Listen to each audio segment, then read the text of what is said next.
Blog Talk Radio. Hello, and welcome to Open Money on Blog Talk Radio. I'm Ernie Jacob. I'm joined by Michael Linton, just around the corner in the Comox Valley, and Alan Rosenblith in Portland. And today we're going to be talking about collaboration, stewardship, and open money namespace and things like that. Michael's going to lead the discussion on that one. And Alan is going to start us off with a brief update on the Community Way project in Portland, Oregon. Over to you, Alan, who is in Portland, Oregon. Hi, Ernie. Hi, Michael. Thanks for having me. Hi, Alan. Yeah, things are really heating up here. Very exciting developments. We've been making headway, having meetings with various people in different levels of local government, including there's going to be there's a mayor-elect here who's going to take office in January. And we had a meeting with his top economic advisor, which went very well, and she was extraordinarily, I think, impressed by this concept. We also met with the head of Portland Metro, which is the tri-county government here, which is in charge of sanitation and that sort of thing.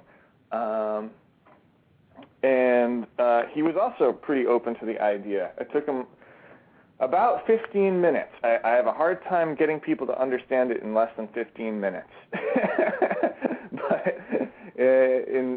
after 15 minutes, there's kind of that light bulb that goes off over people's heads, and they go, wow, this is actually really a pretty novel approach.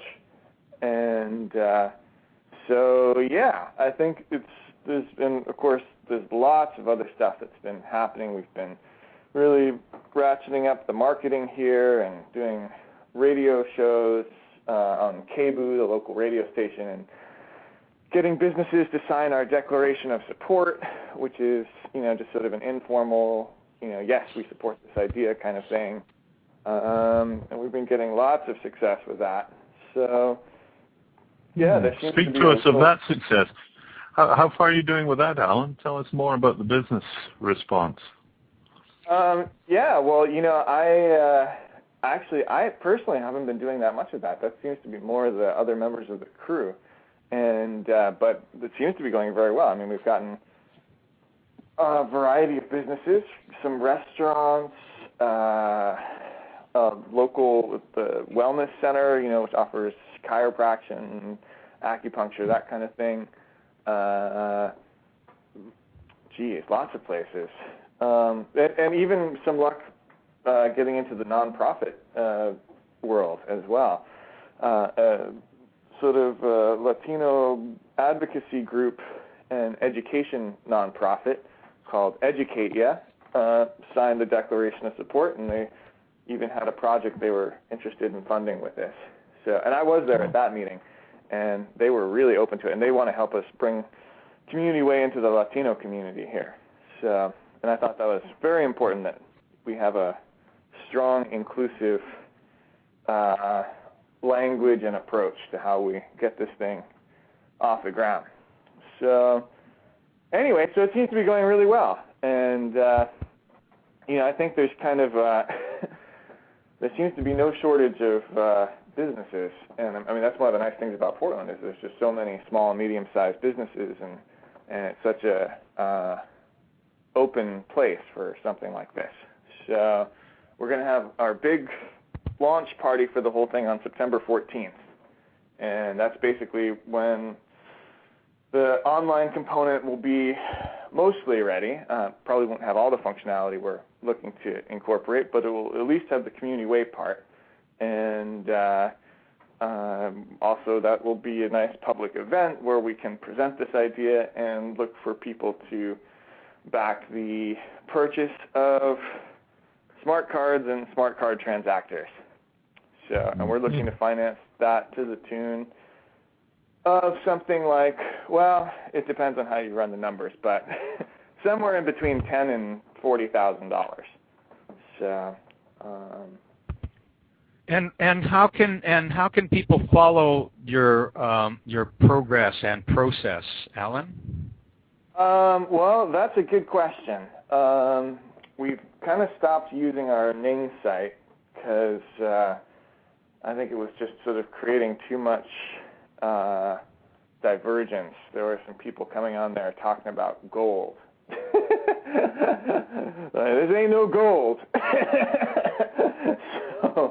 So, anyway. But you do have the Community Way. You do have the Community Way project up on Community Prosper, right?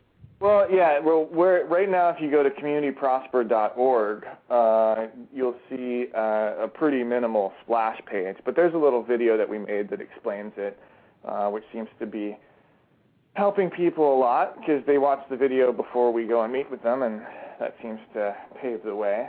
So, but I mean, I think it came out fairly well. So if people want to see that, that's there at communityprosper.org. But I think fairly shortly, depends a little bit on the availability of our IT guy, but I think fairly shortly, within a week or two, there'll be a beta version of the site up at communityprosper.org where people can, begin to sign up for accounts and that kind of thing. So, yeah. So that's basically where we're at. Excellent. Thanks for that, Alan. Yeah, it's so really. Now let's move into the topics that we had agreed upon earlier about stewardship and collaboration. So, Michael, do you want to introduce that for us? Oh, well, that's a big subject. Yeah, I think the issue here that we need to begin exploring is the difference between, if you like, flying and swimming. The context within which we're operating these ideas of free money, open money, social money, network money, personal money, community money, however you look at it, it's different from the old game. We are no longer in Kansas.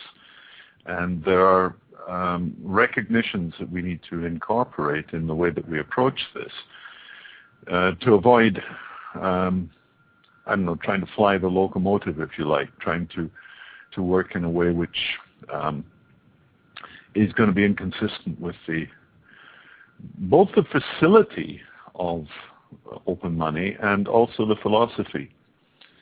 It's too easy to revert back into old structures when we need to be thinking definitely in terms of new ones. One came up for me right away there, Alan, when we were just discussing a few minutes before we came on air, and you were talking about the membrane effect of a multicellular organism, the need for things to be distinct and separate.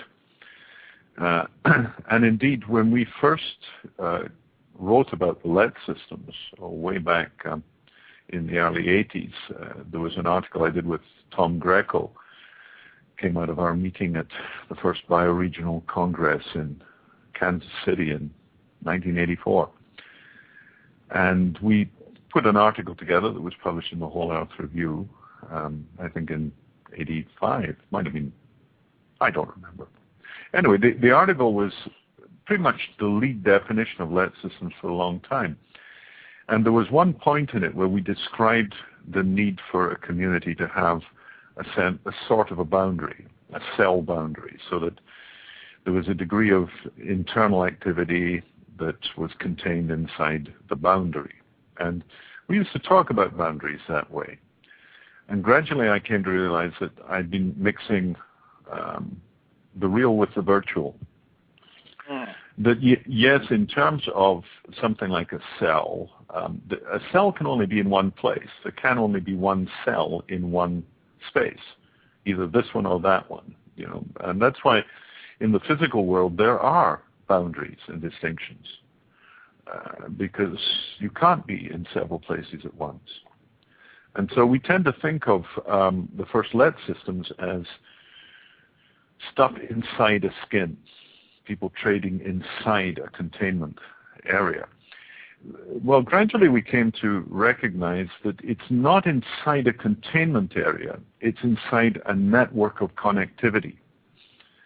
That is, that somebody could be active inside our LET system even if they're living in Guatemala, simply because they have a reason to transact with us on an occasional basis. So what makes their connectivity is, well, literally that. The network extends to include them. Now, a network isn't going to extend to include everybody on the planet as a singular currency system. That scaling is utterly ludicrous and ridiculous. So there's not a problem with saying the Comox Valley LET system has people in Guatemala and people in Japan and people in Australia. That wouldn't be a problem in itself, because there'd only be a few in each of those places, and the main body of the participants in a localized LET system are where they are. But we don't have to draw a boundary. We don't need a Berlin Wall. We don't need a skin. We don't need to think of ourselves inside something. We need to think of ourselves as, now I am connected to this Actually, network. can I just jump in here for a quick second? Because we talked about a lot about this yesterday. We had a long meeting at our Community Prosper meeting here. And you brought up the idea of the Berlin Wall. And I think that's a really important distinction. The reason why I was talking about membranes as opposed to walls is that membranes, in addition to being a defining piece, the thing that defines the organism or the set of interactions that happen within a certain physical space, or perhaps in this case a virtual space, it's also how the organism connects to the outside world. Whereas the Berlin Wall is how something prevents from interacting with the outside world. So, I mean, to me, that's kind of what I think about when I hear like open, in terms of open networks. Well, you know what I'm saying? I think you've got half of it, which is the permeability versus the exclusion and barrier concept. But the other half of it, Alan, is that as soon as you talk about a membrane, any entity is either one side of that membrane or the other, an inner or an outer. And by thinking of it as a membrane, you're also tending to then think of it as, I am inside this thing, therefore I'm not outside it. That's obvious, membrane distinction one side or the other. But to say I'm a member of this email group doesn't prevent me from being a member of that email group. Oh, no. There's no inconsistency from being party to many groups. Now, what it is that is distinct there is that in the virtual space, we can be in many spaces and zones and connective sets. In the physical world, we can only be in one place at one time. We can only be really doing one thing, more or less, at one time, not neglecting the multitasking aspect. But if I'm in the park playing soccer, I'm in the park playing soccer. I'm not at home at the office. So we tend to look at ourselves as singular entities inside singular tribal relationships. And that's the primary tribal model, is the phobic model of I trust my friends and neighbors and family and tribe. I don't trust that guy. He's from across the river. You know, so we form those distinctions of identity which are enclosing and restrictive. What we're looking for with open money are communities of identity which are not restrictive, are not phobic, segregationalist, but just give us different and variable and high variety of ways of reaching out to each other, being connected with each other. Now, if we can drop the membrane, because I think the membrane is really a misconception. It takes us back to the physicality of a physical cellular organism. You can't segregate the brain's neural activity into the same way. The firing of the neurons, all the bits and pieces connecting in the brain, are not segregatable in the same way as we can segregate a particular cell in the body from another. Yeah. So we need to be looking at that quality of multiple connectivities rather than singular distinctions. And that's why we dropped the boundary, barrier, membrane word from our original writings in the early 80s. And by the mid-80s, late 80s, we were just talking about essentially multiple connectivities. Find ways to connect.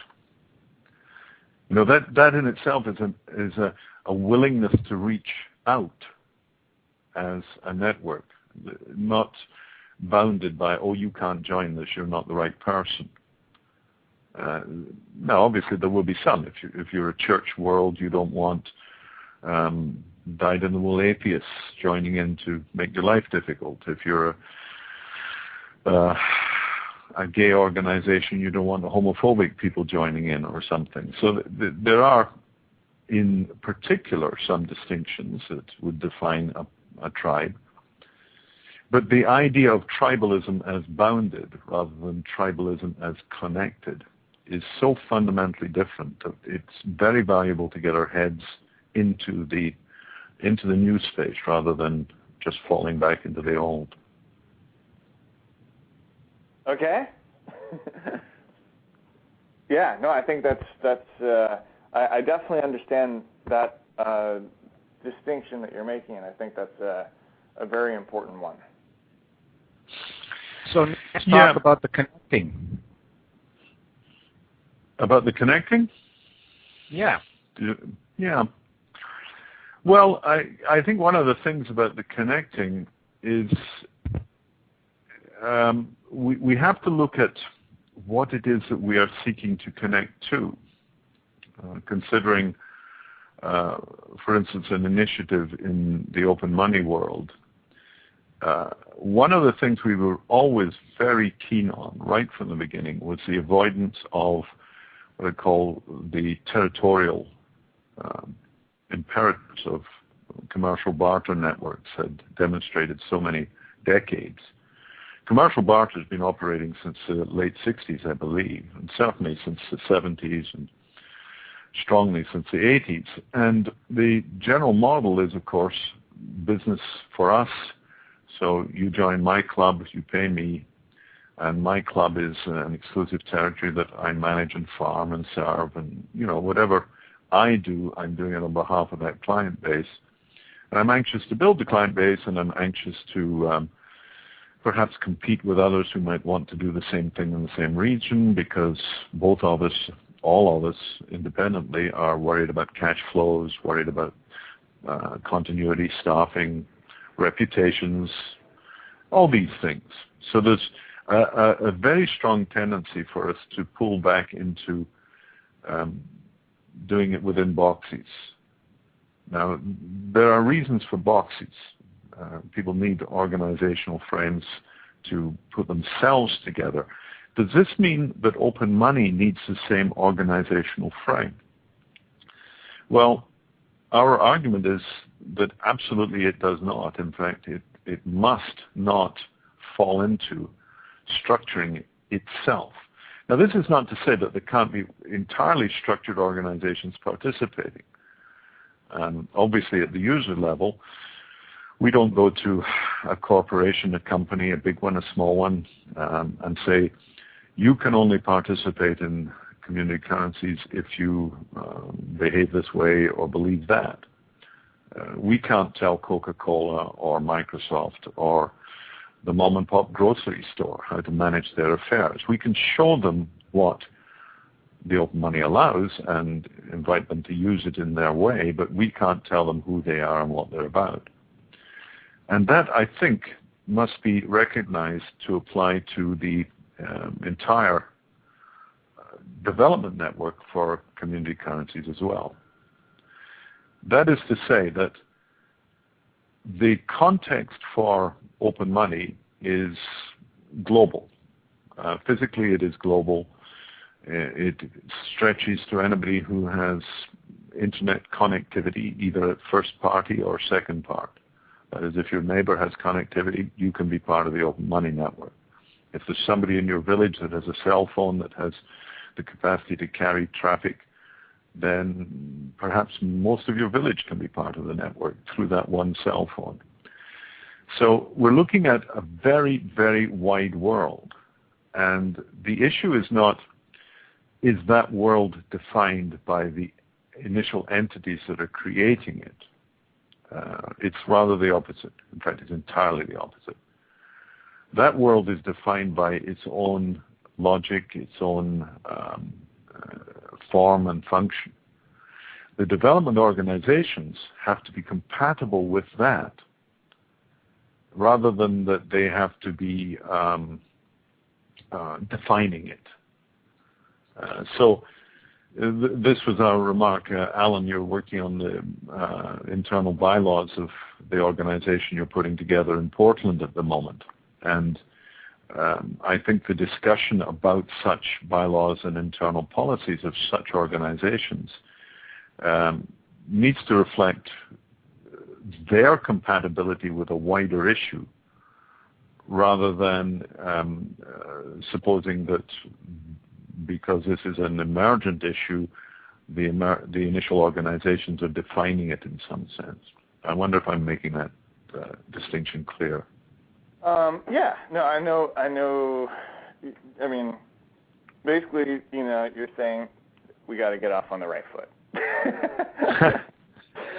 And I mean, I understand that, and I think that's it is really important how those in the sort of pioneering end of this thing, the first dozen, whatever groups that are working to put something like this together, really do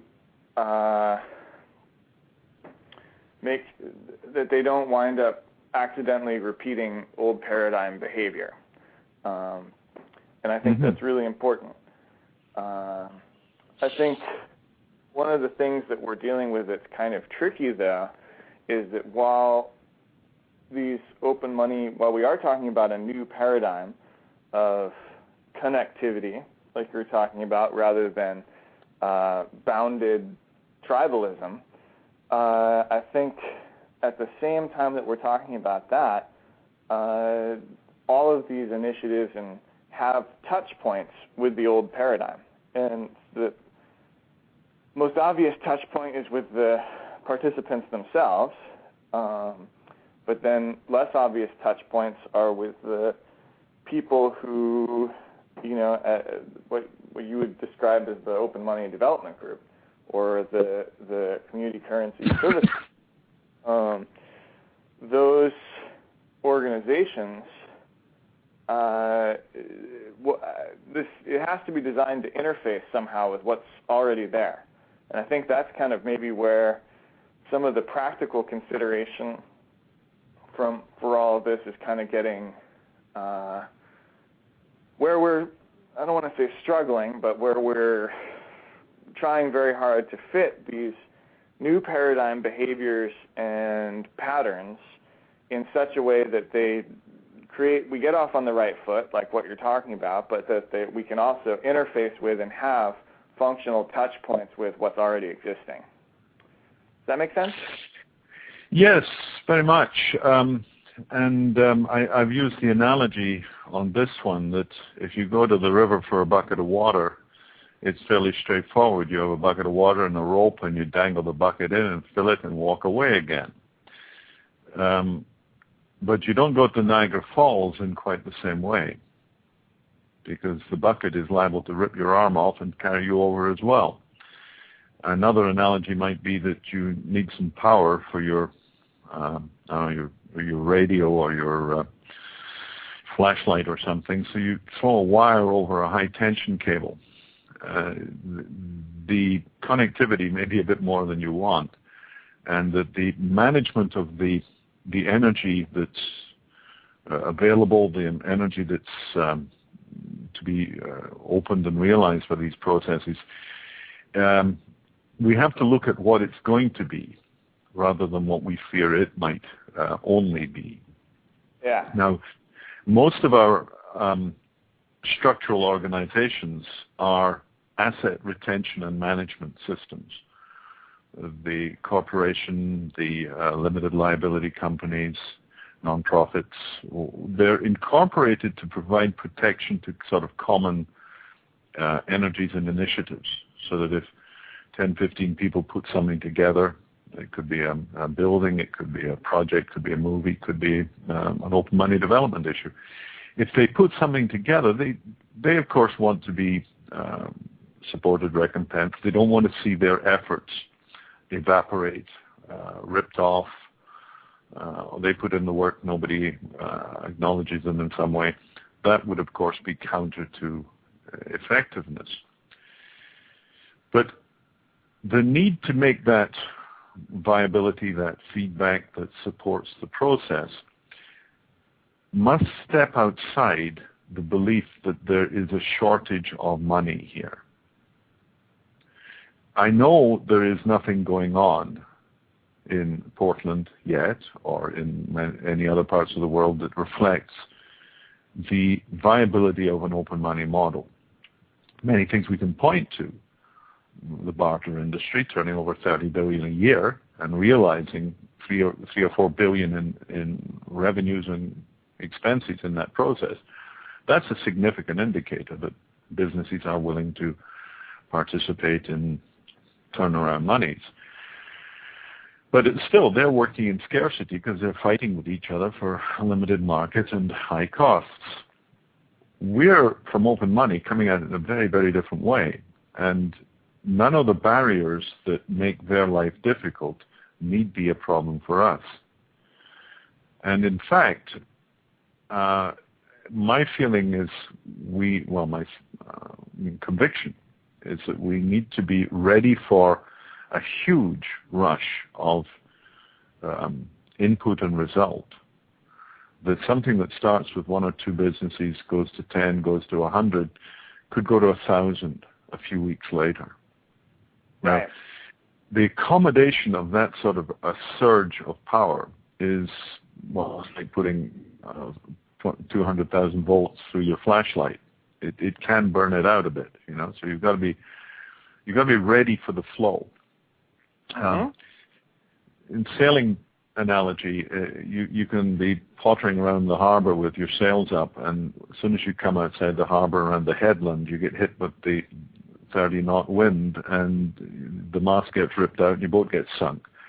The size of your rig, the way that you handle the power that becomes available, has more to do with getting rid of it and spreading it around than accumulating it and controlling it and restraining it and parceling it out in a careful and thrifty manner.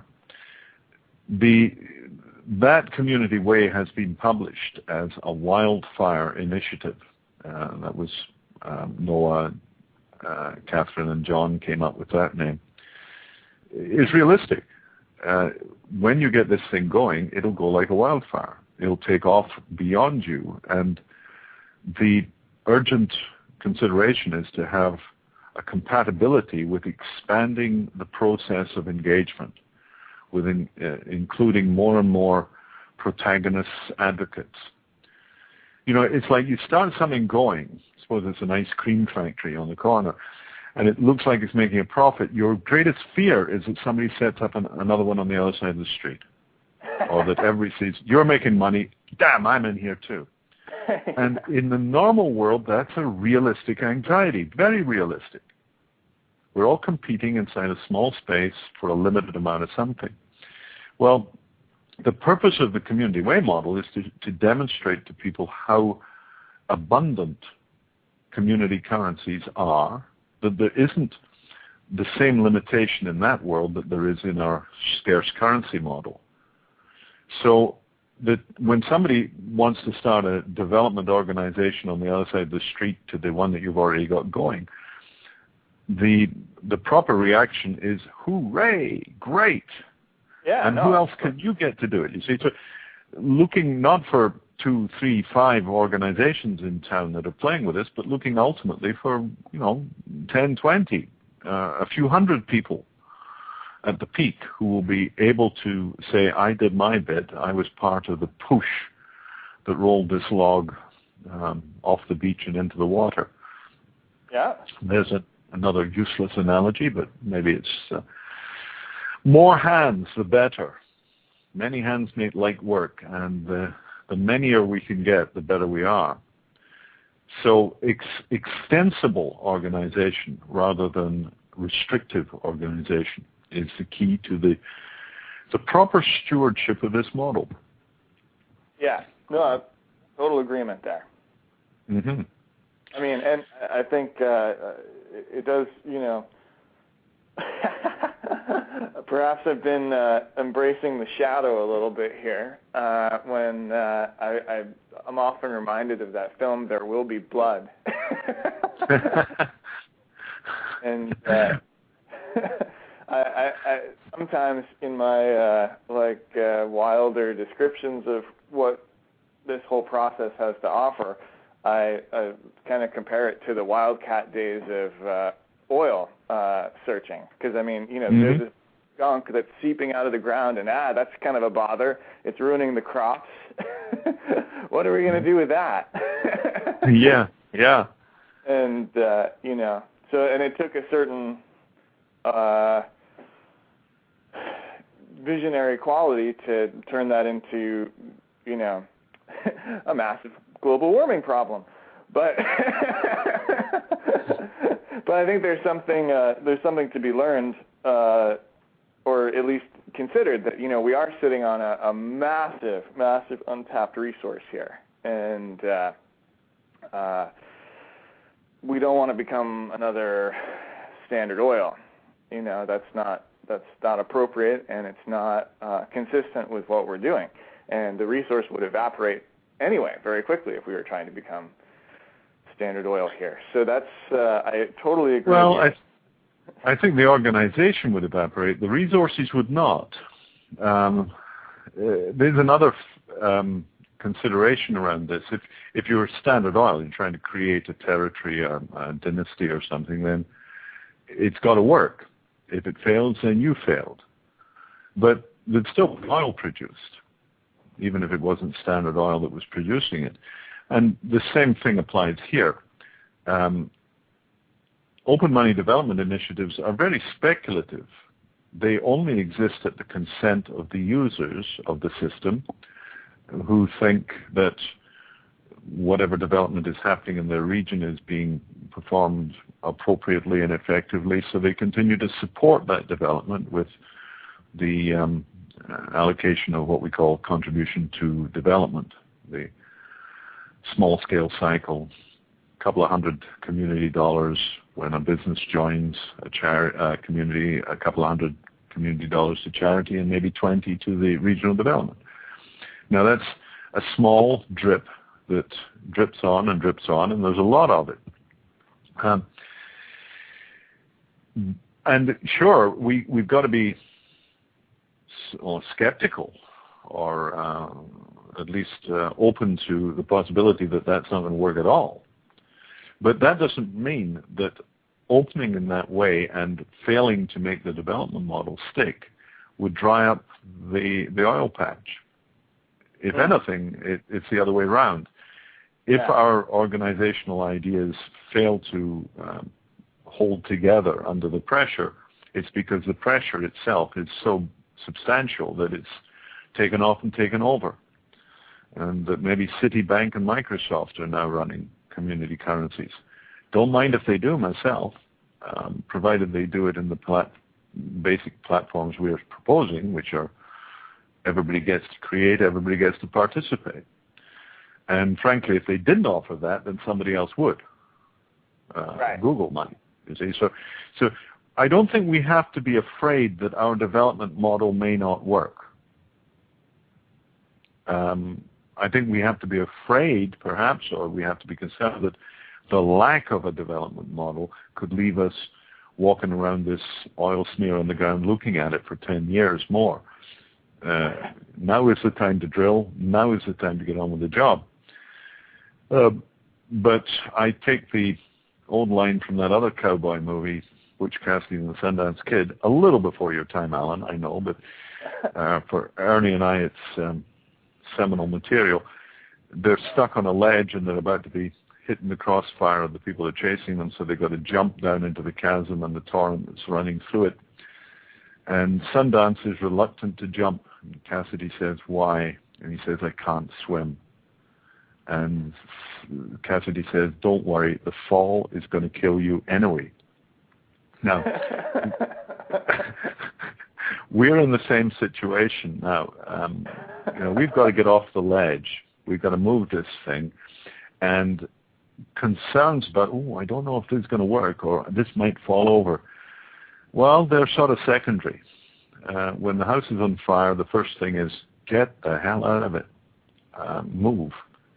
And I think our global house is very much on fire. And the only thing that is morally justified, has any ethical validity, has any practical reality, is get on with the job. And so the fine-tuning, well, it should be on the open side rather than anything that resembles closure for control or containment or persistence. So expect to dissolve. Expect to be transcended. I want to throw in here something real quick, and maybe this would be a good segue to get into that namespace conversation too. But a good segue is, so last night, we're trying to come up with a vision statement for Community Prosper, and we, went through the whole process of tossing out words and, narrowing it all down. And one that really stuck with everyone, we'll see how well this gets absorbed by the general public, but the word that we all really seemed to resonate with was a word that I heard from Timothy Wilkin at that Unmoney Convergence, which was tensegrity. And I'm curious if maybe that's something to really keep in mind, because, it came out, somebody tossed out integrity as a value, and I was thinking, integrity is kind of really about being inside something, whereas tensegrity is about connecting with other things, and developing that cohesion between push and pull. So I guess, of course, no one knows what tensegrity means, so that's going to be an interesting challenge, marketing-wise, but I guess what I'm throwing in here, the fact that as we look to creating these development models, if we look towards creating tensegrities with other initiatives, other groups, that might be ultimately a lot more viable an approach than the inward-looking model. Is that kind of what we're talking about here? Yeah, that's got a lot of nice analogies to it. The tensegrity concept was sort of branded by Bucky Fuller, but it was actually a guy called, I think, Snelson or somebody, who was the guy who first really explored it as an architectural concept. And if you go to Stanford, the campus there has several of his sculptures on it. One of them is called Mozart, and it's a steel tube, and then a bunch of other steel tubes attached to it by wires so that they all float in space. No steel tube is touching any other steel tube. They're all connected through these tensile connections, but each of them is independent. Perhaps in a way that's a good analogy, because that network can be just extended. You just add more pieces and float on into the distance. This is the same way that we should be looking at the connectivity of development groups, that's for sure. I don't want to press the model too far. Tensegrity is also an internal organization rather than a connectivity system, although I guess it's describing how connectivity happens inside an integrated organism. A lot to say for it. I think you might find the marketing under that concept a little exciting, variable. But if it focuses your own thinking, I think it's great. There's an integrity that's necessary inside the propagating groups if they are to be most effective at communicating this. It's like if your violin isn't tuned, you can't play the concerto that well. If you can't get the right tone, you can't play the tune. So, yeah, as an internal idea, I think it's great. I'm a little skeptical of your ability to move it around in a wider sense. Yeah, no, we were thinking it might be an esoteric concept rather than an exoteric concept. Oh, all right. Great. Exoteric? Did you just coin that? No, I believe that's the correct terminology for, I believe it comes from the, hate to quote the church here, but the esoteric teachings of the church and the exoteric teachings of the church, like the Ten Commandments would be the classic exoteric teaching. Boiling it all down, making it simple for the masses, that kind of thing. Yeah, simple message. Yeah. Yeah. Interesting. Well, we got about 20 minutes remaining, guys. And by guys, I mean Alan Rosenblith in Portland and Michael Linton in the Comox Valley, and I'm Ernie Jacob, and this is Open Money on Blog Talk Radio. And just in case somebody's listening in, and they may sometime later, and the website, there are websites that people can check out. Google Open Money, all one word, Community Way in quotes. Also communityprosper.org, which is the Portland Project. And that's it for me. That's the commercial. Well, thank you for that service announcement. We touched on namespaces a little while ago. Perhaps that's a place to go with this because it perhaps identifies most specifically that which connects us, but that which enables us to be independent. Yeah. Now, when I don't know if you've looked at openmoney.editme.com recently, Alan, but there's a page there called Connect. It's easily found, openmoney.editme.com, and look in the left menu bar and you'll find the Connect link. And that shows the model for connectivity. Actually, I'm wondering if it does or if I've just given you the wrong link to follow. I'm sure I can find out if I'm quick. It could be now. I think it could be the now one. I think you're right there, Ernie. Now, I'll look it up and put it up on the chat. Well, yes, I can probably even do the same myself. openmoney.editme.com. And yes, indeed, I bet it is in now. Yes, it is. It's the now space. Now, in that, Alan, we show the deployment of communities of identity and how they become the basis for the communities of action that are the currencies and systems of social economic interaction that Open Money enables. Technically, you can have everybody in the world could participate right today in an Open Money, open network, except it would be bloody difficult for people to understand what's going on and to connect each other and to know that this system related to this particular part of the world and that to the other. If we all did it through numbers, that Alan Rosenblith was 32X1Z stroke DB or something, you know, those would not be informative, nor would they convey any sense of mutuality, of responsibility. We would all be totally independent.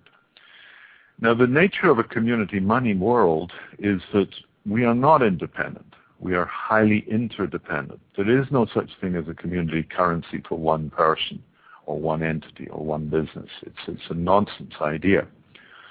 A business can have a currency for its internal participations, but that includes many entities. So how do we deal with this business of multiple individual, autonomous, sovereign, and yet that we are connected by perhaps reputation, by acknowledgement, by any form of mutual identification. And that's where we get into the idea of a namespace, that the primary affiliation through which people become party to open money is through a sort of know your customer model. It's that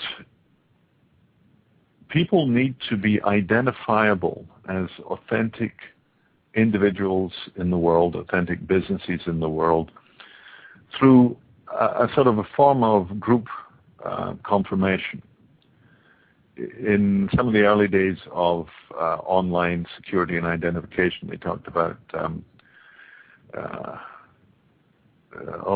forgotten the terminology now, but it was the PGP, pretty good privacy, and chains of acknowledgement. I knew you, you knew him, so between us we knew each other, you know?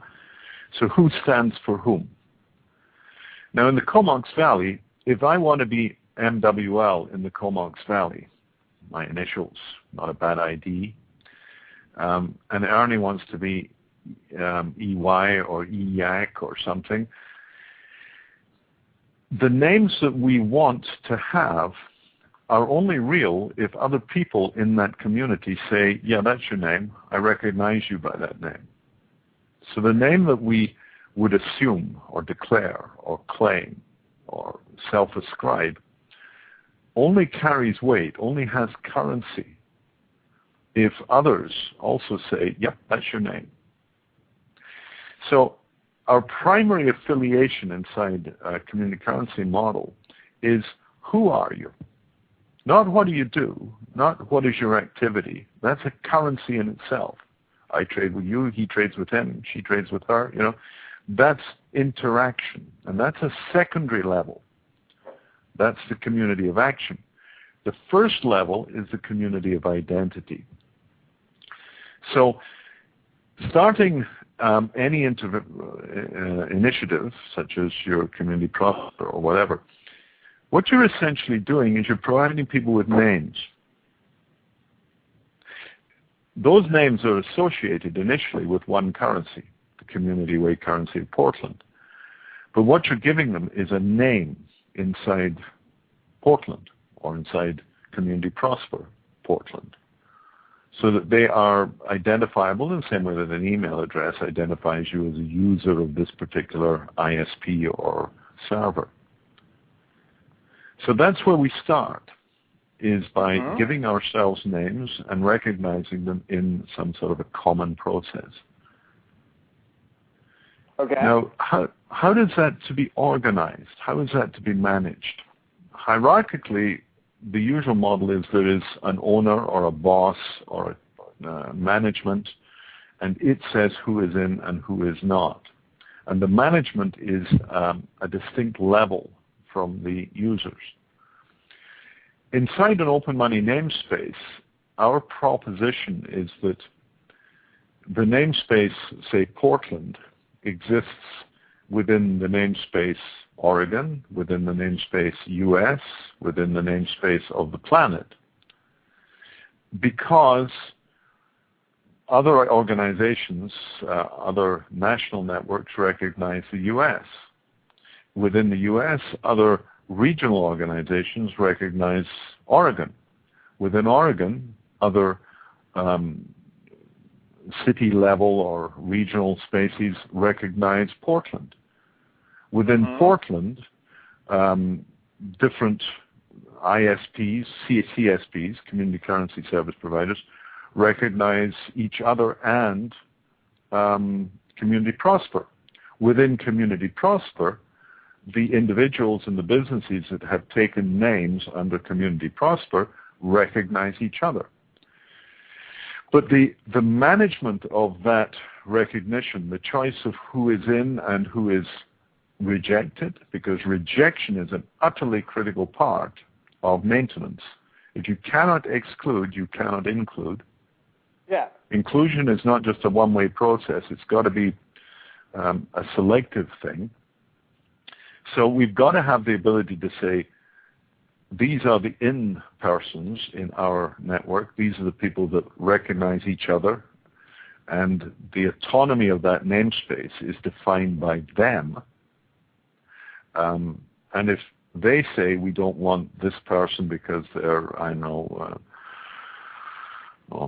maybe they vote Republican. Who knows what their problem is? But if we say we don't want this person, then we have said that. Our namespace is a space that does not include these people.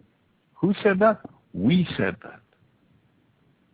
Now, even in the circumstances where, for instance, I often use this analogy, a church decides to start a namespace for its congregation so that they can participate, the church obviously says these are in, those are not. We will not associate our group identity, which is our group reputation, our credibility as individuals, is heavily dependent upon the credibility of other people who are using the same name. So we've got to have a degree of internal vigilance, so that if somebody is... Let you just... ask in a kind of practical level here. I mean, are you talking about the sort of thing where, some people, basically the way, YouTube, for instance, manages content, which is, not that there's they employ a gazillion people to watch every single video that gets uploaded, but users flag the content that they consider to be inappropriate. So if you post pornography on YouTube, it almost instantly gets taken down because other users have flagged it. So is that the kind of management you're talking about in terms of identity? So that, you know what I'm talking about? In general terms, yes. In particular, no. I don't think we need people watching each other and flagging. But we need to recognize that a particular group of individuals forming a community of identity do have the responsibility for blacklisting particular people or entities that are clearly compromising the reputation of your namespace. It's like if you're running an ISP and there's a spammer, you want the spammer off there, because otherwise your ISP as a whole is going to get blacklisted by the rest of the internet. So you've got to be internally competent to get rid of your internal problems, so that you're not cut off because you've got one or two bad apples in your barrel. Now, how you do that is how you do that. We can't stand back over here and say the rules of open money say, and suppose that those rules designate the internal politics and sociology and psychology of your group. That's up to you. But you have to recognize that everybody who comes in to this world of open money trading with your name attached as the host for their individual account, they're jointly responsible for the credibility of that group. And so we either hang together or we hang separately. Or maybe we all sink together if we allow ourselves to be pulled down by bad behavior from our associates. Now, this is a new model. This is a model of nested networks, each of which is autonomous. It's the Wilbur holarchy rather than the more familiar hierarchical models that we're so used to. Well, I mean, just on practical terms then, it sort of seems like those people who are participating in this process in some degree or another take some responsibility for the process itself. I think that's kind of... Yes, entirely. They must. They've got to. Now, the first responsibility they can take is to walk out if they don't like it. If I'm involved in a name set, I'm a member of the Comox Valley name set, and I find that it's turned into, a bunch of porn artists or something like that, my first action would be to remove myself from that space and move my accounts to a different name. Gotcha. You see? Your freedom to walk is the most important unless you are indeed a porn artist. Yeah, if you want to stay in there, that's the place to be. But that's the point. It's the freedom of 2 feet stuff that we hear all over the open space. If you don't like it, you've got the opportunity to quit. The classic on this is the old Eric Frank Russell story, And Then There Were None, which is easily Googled, and it's a lovely little story written in the 50s about, well, essentially open money on a mythical planet somewhere else. And the rules of that system of money were freedom I will and freedom I won't. That is, if I've issued a promise, that's my right. If I choose not to honor my promise, that too is my right. But I will bear the consequences. If I become known as the bozo who issues promises but doesn't keep them, then that is my reputation and it has its consequences. But unless you leave people responsible for their own choices, then you get into an authoritarian chase and parental process, which is useless and totally contradictory. Now, the same thing applies to the stewardship of my domain. If I'm running a currency or a namespace, and the two of them are quite similar, but they've got distinctions. If I'm running it and I decide that, Alan, you're behaving badly, I am the steward, or my group of associates are the stewards of this currency, and we say, Alan's a bozo, get rid of him. And we do that, and half the community turns around and says, no, Alan isn't the bozo, you're the bozos. Then the consequences of my bad stewardship or inappropriate stewardship is that I'm out.